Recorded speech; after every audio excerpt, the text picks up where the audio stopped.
Joaquín, ¿qué tal? ¿Qué tal, Javier? ¿Cómo estás? ¿Qué pasa? Hoy estoy un poco nervioso porque tenemos una gran entrevista entre manos, ¿eh? No me digas, cuéntame. Hoy entrevistamos a Melissa Lavaseli, es psicóloga y, bueno, es experta en psicología infantil, tiene un máster en recursos humanos, en fin, hace muchísimas cosas, trabaja incluso en el Colegio de Psicólogos de Sevilla, en el grupo de trabajo de altas capacidades. Entonces, yo creo que nos puede decir cosas muy interesantes sobre el desarrollo emocional y sobre el desarrollo de las habilidades sociales también. Además, creo que son dos temas muy apropiados para tratarlos ahora. Ya sabes, con todo esto del coronavirus y la situación tan extraña que nos ha tocado vivir, seguro que hay muchas familias interesadas en eso. Yo estoy seguro que con esto del confinamiento, esta entrevista les va a venir muy bien a muchas de las familias que nos escuchan. Así Oye, que nada, ¿empezamos? empezamos. Ideas para profe. Idea para profes.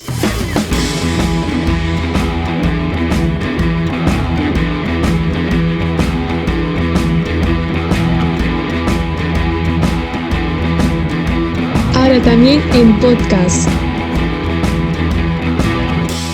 Idea para profes. Suscríbete. Hola, Melissa, bienvenida a Ideas para Profes. Estamos encantados de tenerte aquí con nosotros. ¿Qué tal? ¿Cómo estás? Buenas tardes, Joaquín. Buenas tardes, Javier. Muchas gracias por invitarme y bueno, aquí estoy muy contenta de participar.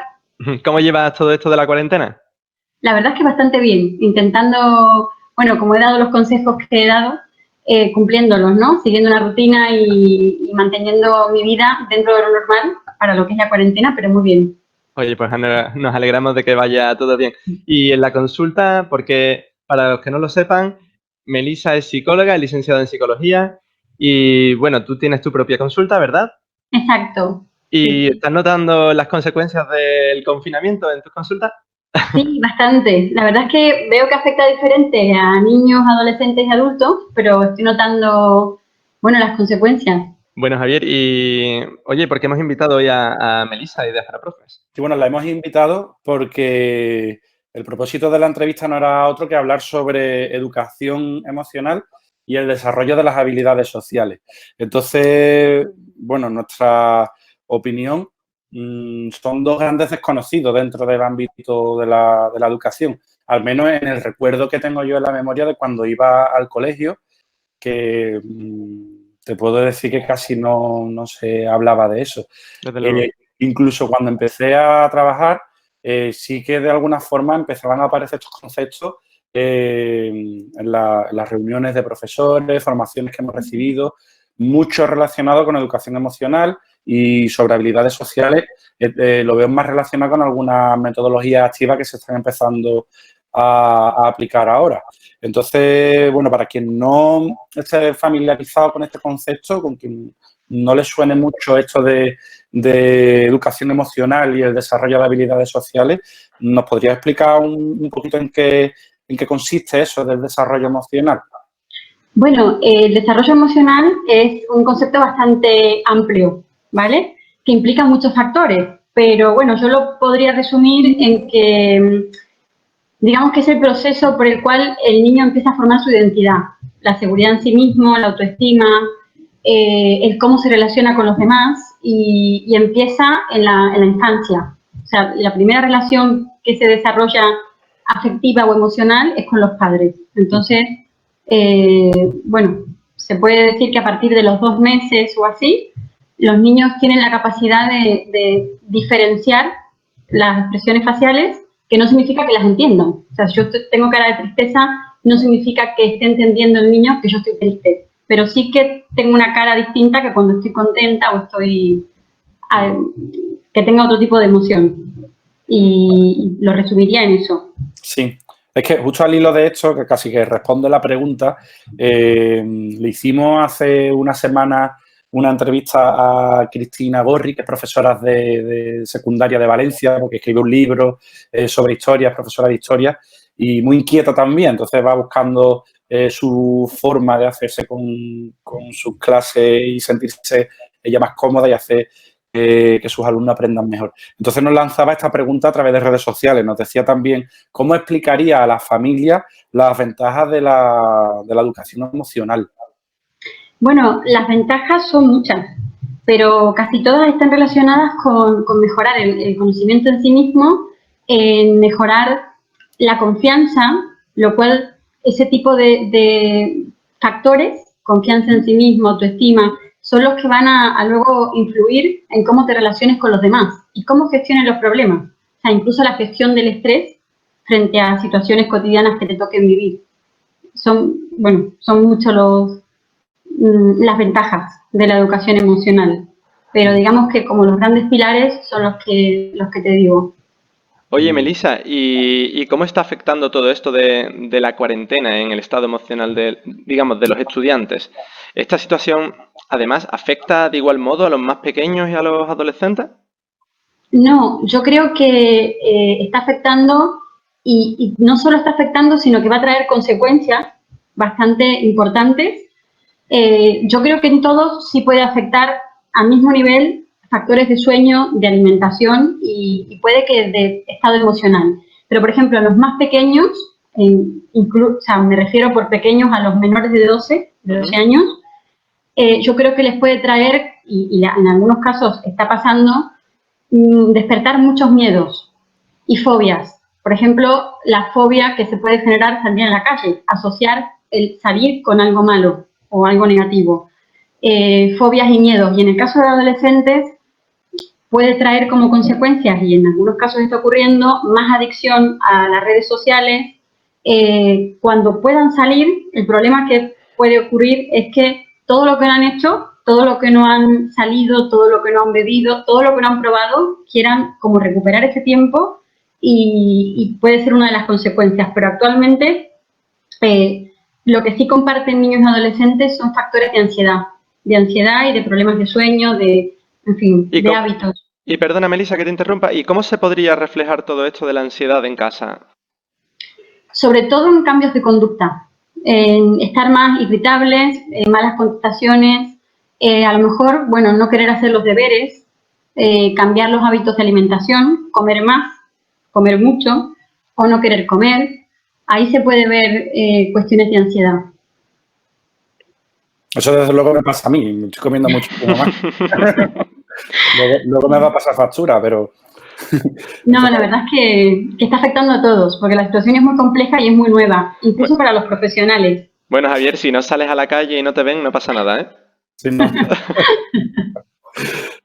Bueno, Melissa, mencionabas antes bueno, que el desarrollo emocional casi que empezaba de bebé, ¿no? Con unos 2 meses que empezaba a reconocer expresiones faciales, que se va desarrollando en la infancia. Entonces, ¿cómo crees tú que puede afectar un desarrollo pobre, un desarrollo emocional pobre en la infancia? ¿O cómo puede llegar esto a condicionar a un adulto?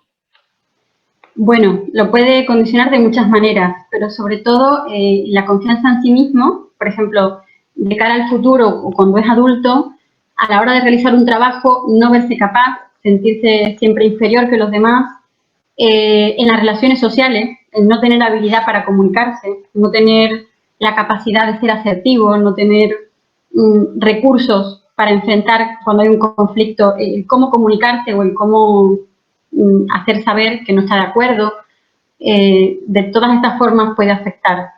Pero es cierto que cuando hay un pobre desarrollo afectivo, emocional, siempre hay consecuencias. O sea, no se salva de las consecuencias negativas.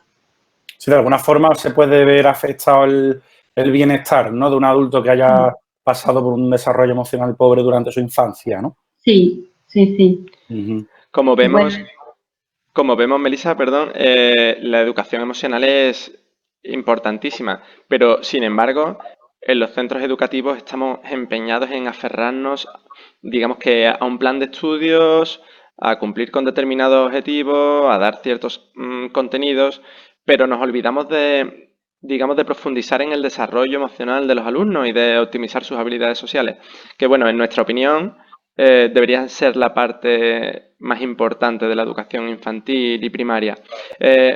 Con respecto a esto, ¿cuál es tu punto de vista en el ámbito, digamos, cuál es tu punto de vista con respecto a lo que se está haciendo en el sistema educativo actual para desarrollar la educación emocional? A ver, yo creo que lo comparto con ustedes la idea de que como que se hace más hincapié en la parte curricular y lo que se tenga que aprender a nivel curricular y de contenidos que en la parte emocional. Y lo veo un pilar bastante importante.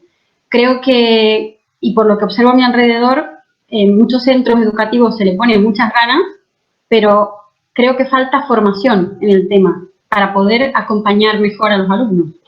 Falta formación y falta tiempo. O sea, ¿crees que se está trabajando correctamente desde las escuelas para facilitarte un poco la pregunta?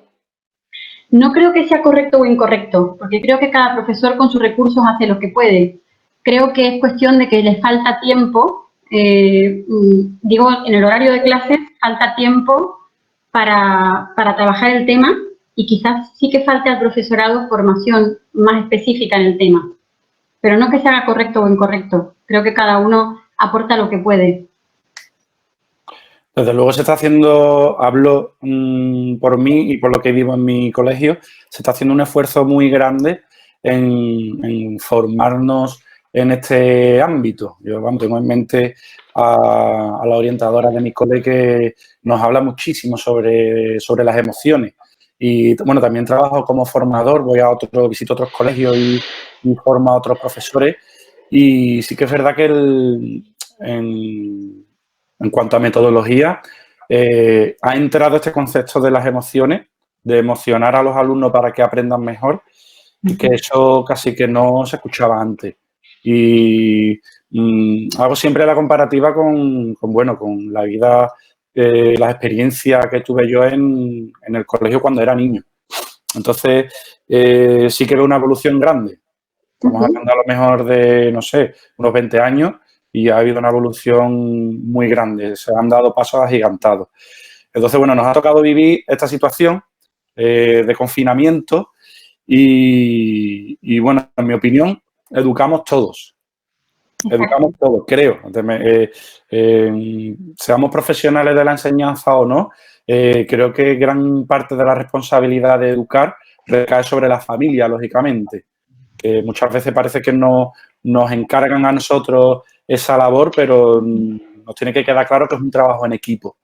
Entonces, teniendo la suerte de contar con una profesional como tú en este ámbito, ¿qué consejos le podrías dar a las familias para que puedan trabajar con sus hijos un correcto desarrollo emocional? Sobre todo en estos días que casi que nos llevan al límite, ¿no? Decías que hay más ansiedad, que hay comportamiento un poquito más extremo, ¿no?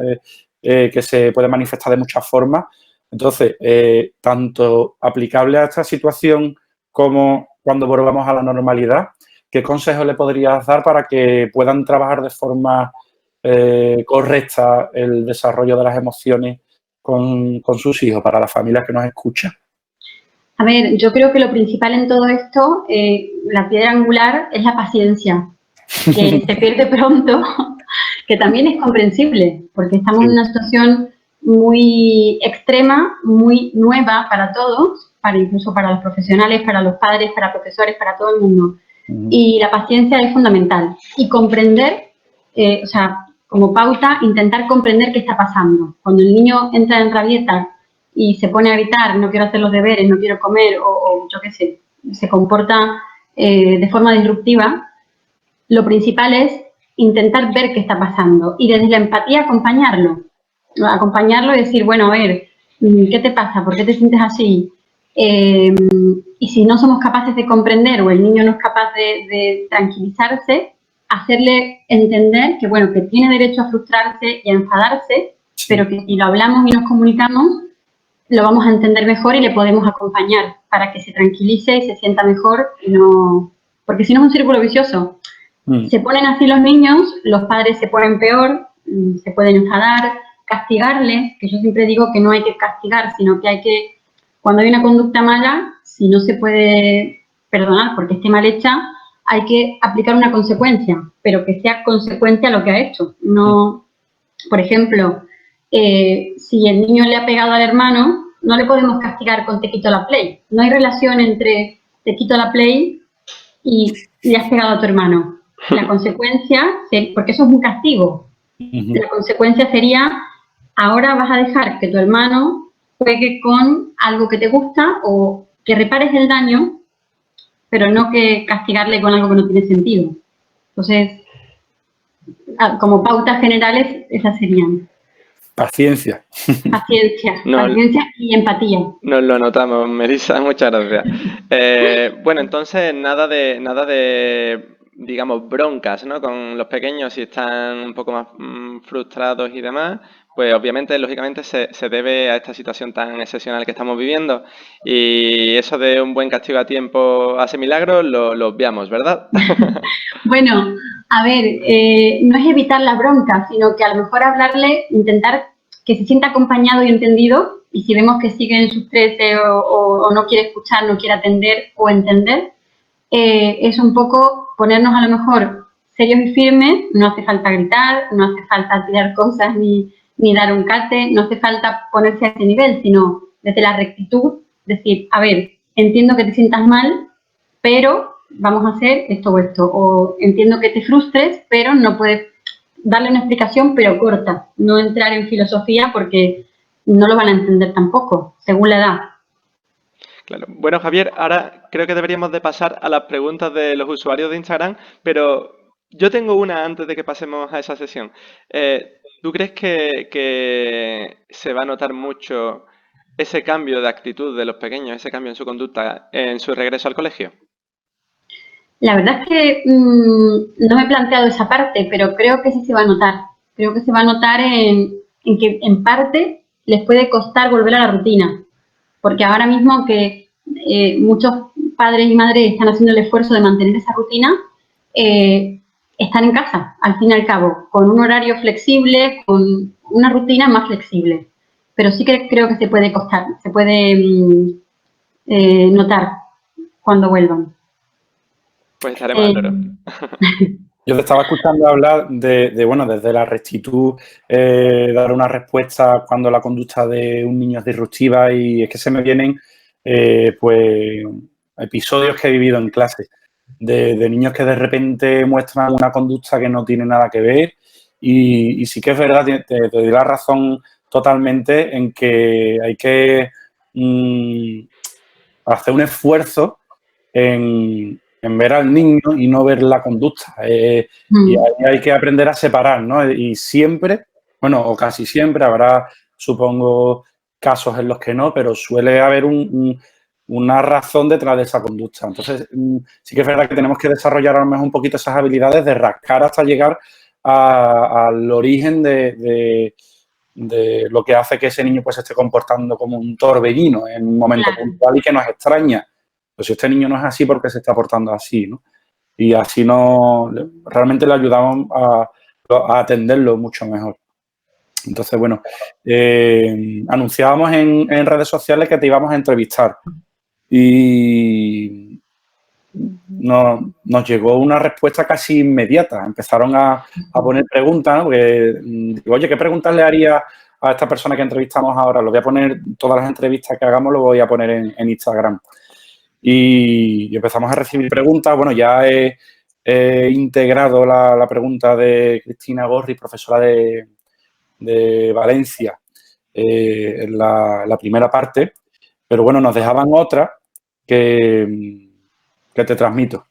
Vale. Entonces, nos preguntaban sobre las posibilidades de trabajar la resiliencia en los alumnos en el aula. Ahí sí que hay posibilidades. Yo siempre que, a ver, para trabajar las emociones, la resiliencia y cuestiones afectivas, creo que lo que deja un mayor aprendizaje es la vivencia, como comentabas antes, ¿no? A través de dinámicas de grupo. Y creo que el factor principal para trabajar la resiliencia es ver el conflicto como una oportunidad y no como un problema. O sea, dinámicas de grupos donde puedan vivir eso y donde puedan jugar a través de juego, pues puedan vivir que el conflicto es una oportunidad, no un problema. Dar opciones a que busquen soluciones, que ellos mismos digan qué se les ocurre no darle la respuesta de esto es lo mejor o esto es lo más adecuado o esto es que busquen, que jueguen, que experimenten y reconducirles en esas respuestas que dan. Porque habrá niños que den respuestas agresivas y que digan, lo mejor es que le doy un guantazo y obviamente esa opción no vale. Entonces, bueno, reconducir ese tipo de respuestas. Hacerles partícipes a todos y cada uno para ver también los recursos que tienen. No sé, ¿qué más se me ocurre? Trabajar el pensamiento crítico también. El pensamiento crítico frente a los problemas. Joaquín es más leído que yo en esta, con respecto a metodología y el proceso que se da en el cerebro mientras uno aprende. Y bueno, el tener ese fundamento teórico detrás hace que veas lo que tú estás diciendo a Montessori, al aprendizaje basado en proyectos, en fin, un montón de cosas que tienen una fundamentación sólida en teorías que están a día de hoy muy trabajadas en clase. Entonces, bueno, de alguna forma quiero decir con esto que todo lo que se hace en clase, cuando hablamos de emociones a los padres explicándoles lo que vamos a hacer en clase con los niños, oye, pues que no es que seamos unos hippies. Es que tiene una razón. Una teoría. Exactamente, una teoría y un funcionamiento real. Exactamente. Entonces, bueno. Bueno, y es que, Javier, es que precisamente por ahí es donde iba la siguiente pregunta. Nos preguntaban también que qué dinámicas clave se podrían trabajar, ¿vale? En clase para desarrollar la gestión de las emociones en la etapa primaria. Bueno, lo primero y principal, hay que enseñarles cuáles son las emociones, los diferentes tipos de emociones. Luego que las identifiquen a través de juegos, identificar en el propio niño cuando está sintiendo, por ejemplo, frustración, cuando está sintiendo euforia.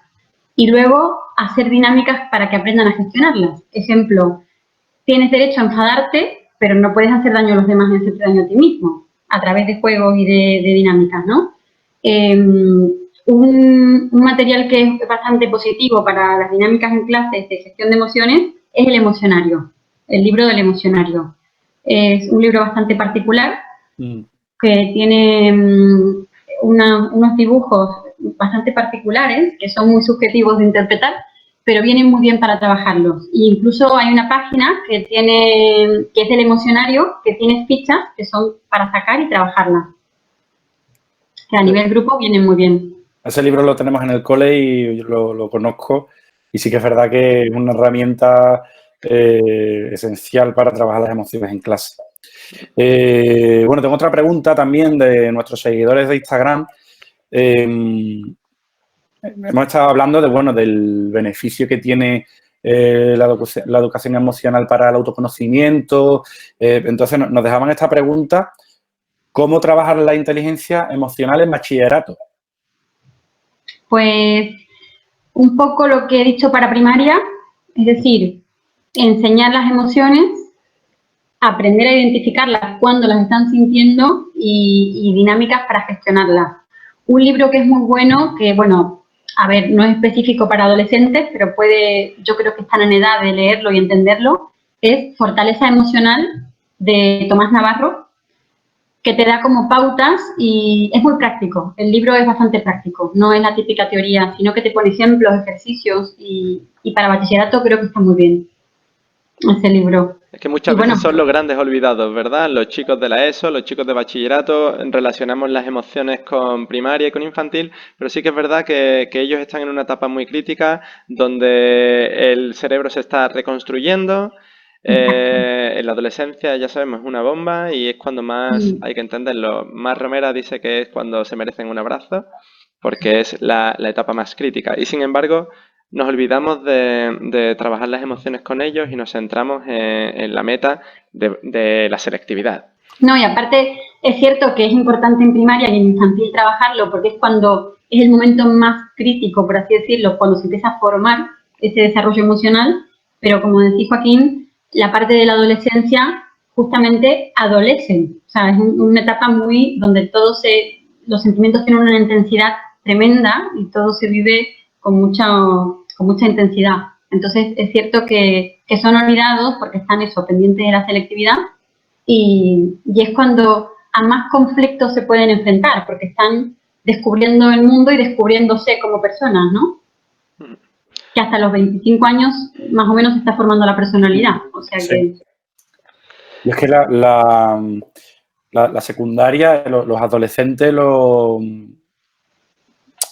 veo de lejos, ¿no? Porque no doy clase en secundaria, simplemente me limito a primaria, conozco bien lo que pasa dentro de mi etapa, pero me resulta siempre, bueno, en base a lo que he ido viendo, me resultó muy chocante mi primera clase, ¿no? En la primera tutoría que te dan, te vuelcas y el vínculo emocional es inevitable. Entonces, me tocó subir a secundaria hace poco, visité mis antiguos alumnos, mis niños, yo les digo mis niños porque es que casi que los he visto evolucionar, están ahora en tercero de la ESO y los vi tan cambiados. Es que el periodo de adolescencia es un cambio tan radical que me da la impresión pues que si no se ha hecho un buen trabajo en el desarrollo de las emociones, lo pasan regular porque no entienden qué les pasa. Exacto. Entonces, sí, los veía, estábamos hablándole de... No reaccionaban, los niños son más... Es como si no tuvieran filtro. Si tienen que llorar, lloran. Exactamente. Si tienen que llorar, lloran. Si tienen que gritar, gritan. Esas explosiones cuando están enfadados. Pero me da la impresión de que los adolescentes les da miedo expresar sus emociones o manifestar de alguna forma y se encierran en sí mismos. Y si no entienden lo que les está pasando, lo que están sintiendo, lo pasan mal. Entonces, bueno, creo que este tema es muy importante, le va a venir muy bien a muchos de los profes que nos escuchan, pero sobre todo a muchas familias. Bueno, Melissa. Es muy importante, la familia. Sí, desde luego. Bueno, Melissa, otra preguntita de otro seguidor de Ideas para Profes de Instagram. Nos preguntaba por aquellas herramientas, ¿cuáles serían aquellas herramientas más adecuadas para enseñar a los alumnos a ser más asertivos con sus compañeros? Bueno, como siempre digo, a través de dinámicas de grupo, ¿no? En la clase se puede trabajar, lo primero principal para la asertividad es la empatía. Si no entendemos al otro, no podemos comunicar de forma asertiva. Otra cuestión importante es que al enseñarles que la gente no nos tiene que leer la mente. O sea, esto de yo me pienso que me entiende o porque pongo una cara ya tiene que entender lo que me está pasando. No, porque entonces hay mucho lugar a confusión. Ya sentimos, si yo pongo una cara y pienso que tiene que entender lo que me está pasando y no me contesta como quiero, ya ahí no podemos comunicarnos asertivamente. Después hay que tener los objetivos muy claros para ser asertivos. O sea, no se me ocurre un ejemplo ahora, pero si yo tengo claro lo que quiero, lo voy a comunicar de forma más fácil y más concreta. Que no voy a entrar en diplomacia y en cosas que se puedan malentender para ser asertivo. Siempre también hablar desde el yo, no desde el tú me hiciste, tú me dijiste, sino si a mí me molesta que el vaso esté puesto aquí, puedo decir, es que a mí no me gusta que el vaso esté ahí, pero no entrar en tú lo dejaste, tú hiciste, tú me dijiste, porque eso no es muy asertivo que digamos. Y hacer referencia a los hechos, no hacer juicios. O sea, por ejemplo, un niño está hoy especialmente inquieto, no decirle, es que eres hiperactivo. No, hoy estás inquieto. Estoy haciendo referencia a un hecho y no a un juicio. Y ese tipo de cosas se pueden enseñar con dinámicas en la clase. Después, enseñarle que para ser asertivo, cuando se hable y se cuente algo, estamos contando nuestra verdad, que no es la verdad. O sea, no imponer tu verdad, sino yo te cuento mi verdad y lo que yo pienso, pero no es la verdad. Estas son algunas herramientas para trabajar la asertividad en clase. Saber pedir también es muy importante. Es que con respecto a lo que decía sobre el aprovechar un conflicto como oportunidad de aprendizaje. Y esto que dices, de que tu verdad es tu verdad y no la verdad, es justo un recurso que utilizo en clase siempre que el recreo es una fuente de oportunidades para aprender, ¿no? Entonces, siempre surge algún conflicto que aprovecho y dejo de lado lo que haya que trabajar en ese momento. Luego tendremos tiempo de correr, pero es que ahí es donde tenemos que trabajar los docentes de primaria, en este tipo de conflictos. Entonces, algo que hago yo en clase, que me sirve muchísimo, es el niño que me viene, profe, que es que fulanito me ha hecho tal cosa y entonces llamo a fulanito, me cuenta su versión. ¿Alguien ha dicho algo? Sí, yo, profe, venga. Entonces, acaba participando toda la clase dando su versión y al final la conclusión es esa. Fíjate que solo ha pasado algo, una cosa, en el patio y hay 23 versiones diferentes. Entonces, para esta persona su versión es la correcta, para esta persona su versión es la correcta y con eso trabajamos. Entonces, entienden que de alguna forma su visión pues puede que no sea la verdad. Claro. Está sujeta a la versión de cada uno, ¿no? A la creencia de cada uno. Exacto. Eso es clave. Y seguramente por eso, Javier, están cada vez más en boga las escuelas democráticas. Bueno, por cierto, tenemos una pregunta, ¿no? La pregunta. Hay una pregunta que hacemos a todos los invitados, a todas las personas que invitamos para participar en estas entrevistas, porque de alguna forma a todo el mundo que estamos entrevistando hace algo por la mejora de la educación. Está poniendo su granito de arena, de alguna forma que se mejore la educación. Entonces, cada uno tenemos nuestras ideas de cómo sería la educación mejor. Yo te lanzo esta pregunta. ¿Cuál es el cambio que debe darse en educación con mayor urgencia? Con mayor urgencia. A ver, yo creo que estamos inmersos en un sistema educativo donde ya desde muy pequeños cada vez se les exige más a nivel curricular. O sea, yo lo que veo, además como mi experiencia de cuando recuerdo de estar en infantil o de estar en primaria, los niños desde infantil ahora tienen, por ejemplo, tareas. Yo recuerdo mi infancia jugar y disfrutar y salir y hacer cosas y no tener obligaciones. No quiero decir que no haya que mandarle deberes, que no, pero que son niños, que no nos tenemos que olvidar que son niños y entiendo que no es una cuestión del profesorado, sino que viene impuesto desde arriba, desde el sistema educativo, donde desde pequeñitos y ya tienen que entrar en primero sabiendo leer mínimamente, escribir mínimamente, y creo que eso antes no era así y no pasaba nada y todos estudiábamos y todos crecíamos y nos desarrollábamos correctamente. Creo que eso es lo que debe cambiar, pero desde arriba, desde el sistema educativo, no al profesorado, porque el profesorado tiene que hacer, aparte de que utilizan sus propias herramientas, pero tienen que seguir un currículo. No pueden hacer lo que quieran con el libro de lengua, por ejemplo. Y creo que eso es lo que hace falta cambiar. Que no olvidarse que son niños. Oye, Melissa, pues no puedo estar más de acuerdo con lo que dices. Eso es una de mis máximas, no olvidarnos de que son niños. Y es que la verdad es que pronto les vamos a pedir el currículum a los niños de infantil para que pasen a primaria. Y desde luego eso no puede ser.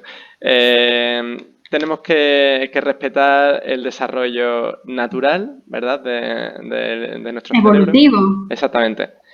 Y bueno, pues lo que te he dicho, no puedo estar más de acuerdo con tus palabras. Me parece, a ver, muchas gracias, pero me parece fundamental porque después de esto surgen una serie de consecuencias de lo que estamos diciendo. Cuando se les exige tanto, no se respeta muchas veces el ritmo de cada niño, ocurre que surgen las etiquetas, ¿no? Cuando tiene a lo mejor su ritmo de madurez o cognitivo, bueno, pues va a su ritmo, pero no implica que tenga un problema, surge la etiqueta de tiene un retraso madurativo, es hiperactivo. No, o sea, cada niño tiene su ritmo y no implica que tenga un problema porque no cumpla el currículo que hoy se le exige para estar en primero de infantil, para estar en el último año en primero de infantil, no, perdón, en primero de primaria. Creo que esa es la consecuencia que trae, niños etiquetados, ¿no? Y aparte sobreexigidos para la edad que tienen. Que conforme hablamos con uno y con otro para hacer estas entrevistas, nos damos cuenta que tenemos todos muchas cosas en común en cuanto a la visión que tenemos de la educación y me parece muy curioso. La semana pasada, cuando hablábamos con Cristina Borriz, formulé esta pregunta de una forma diferente, ¿no? Entonces le decía, ¿qué sería lo primero que harías tú? ¿Qué cambiaría lo primero en la educación si tú fueras ministra, ¿no? y al final acabábamos diciendo, bueno, que es que realmente quien toma las decisiones en materia de educación, igual que ahora se ha aprobado una nueva ley educativa que me parece que poco hemos tenido que decir los profesionales de la educación en esa decisión, me da la impresión de que es que realmente esto debería de gestionarlo un profesional de la educación que haya pisado una clase, que haya estado en clase.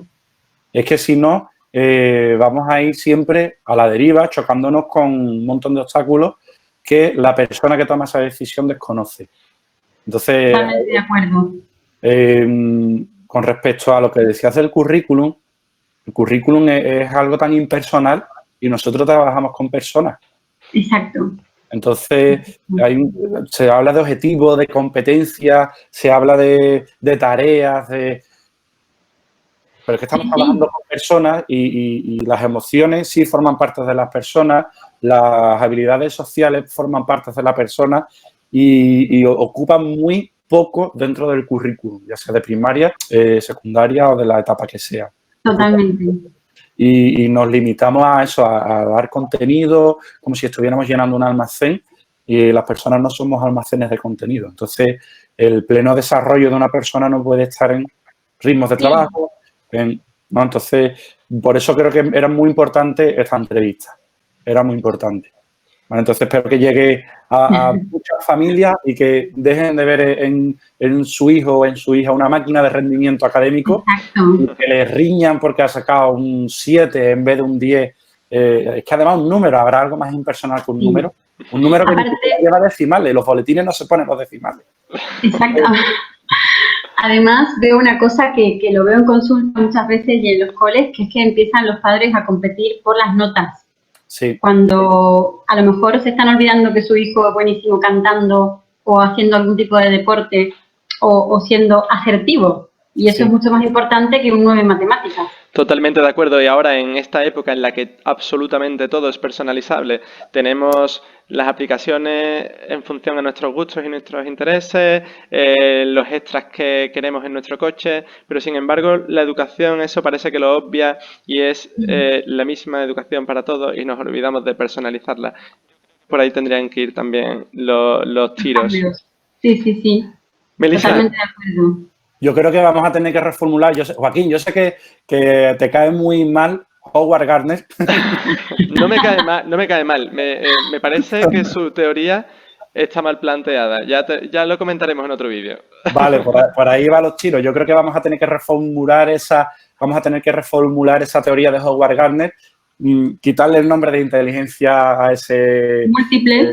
A esa múltiple y llamarlo de otra forma, ¿no? Pero es que realmente Thurston en el 38 ya hablaba de capacidades, no hablaba de inteligencia. O sea que hay que hacer una revisión bibliográfica y volver un poco más atrás. Joaquín, aquí tenemos una oportunidad de publicar algo gordo, ¿eh? Bueno, Melissa, muchísimas gracias por participar. Te agradezco muchísimo que nos haya ayudado a lanzar este mensaje, porque de alguna forma estamos aprovechando el éxito que no esperábamos que ha tenido el canal de YouTube, el crecimiento que está teniendo también en redes sociales y eso. Estamos aprovechando esto para mandar este tipo de mensajes, que creo que es muy útil, sobre todo, soy muy pesado, pero sobre todo para las familias, porque yo acabo de ser padre hace unos 10 meses y yo no he hecho ninguna formación para ser padre. Claro. No hay ningún curso, no hay nada que nos enseñe a ser buenos padres. Entonces, creo que este tipo de contenido, este tipo de mensajes y de entrevistas les va a venir genial a muchísimas familias. Muchísimas gracias, Melissa. Gracias a vosotros por hacerme partícipe y por dejar que dé mi opinión y que aporte lo que llevo a la práctica. Estoy seguro. Muchísimas gracias. Pues muchísimas gracias, Melissa. Ha sido un placer tenerte hoy con nosotros. Igualmente. Un saludo, Javier y Joaquín. Muchas gracias. Hasta luego, Melissa, adiós. Gracias. Ideas para profes. Bueno, Javier, desde luego, tenías razón. Qué entrevista tan interesante la de hoy, la de Melissa Lavaseli. Ha estado súper bien, ha sido un acierto invitar a Melissa porque es que ha dicho cosas muy importantes, ¿eh? Y bueno, y para resumir esto en 3 puntos clave, ¿cómo lo resumirías tú, esta entrevista? De todo lo que ha dicho hay cosas que quiero resaltar. Una de ellas, bueno, que el desarrollo emocional se da desde una edad muy temprana. Me parece que ha hablado de unos 2 o 3 meses y que, bueno, y que se desarrolla durante toda la infancia. Luego, otra cosa muy importante es que un desarrollo emocional pobre durante la infancia puede afectar en la vida adulta. Entonces, creo que deberíamos de replantear lo que decimos, lo que hacemos en clase, porque es que, desde luego, puede pasar factura al cabo de los años cuando ni siquiera esta persona esté ya en clase en el colegio. Y ya por último, bueno, pues me ha parecido muy acertado, me ha gustado mucho que haya recomendado un libro. Ha recomendado Fortaleza Emocional de Tomás Navarro.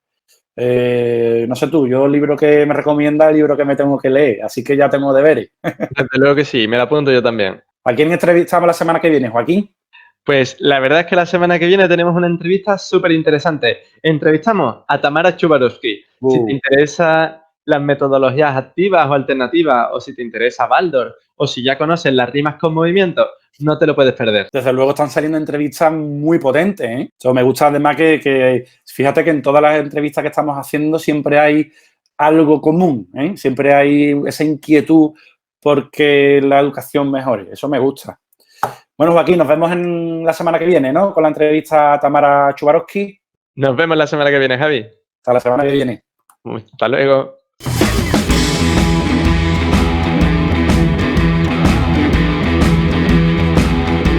Suscríbete.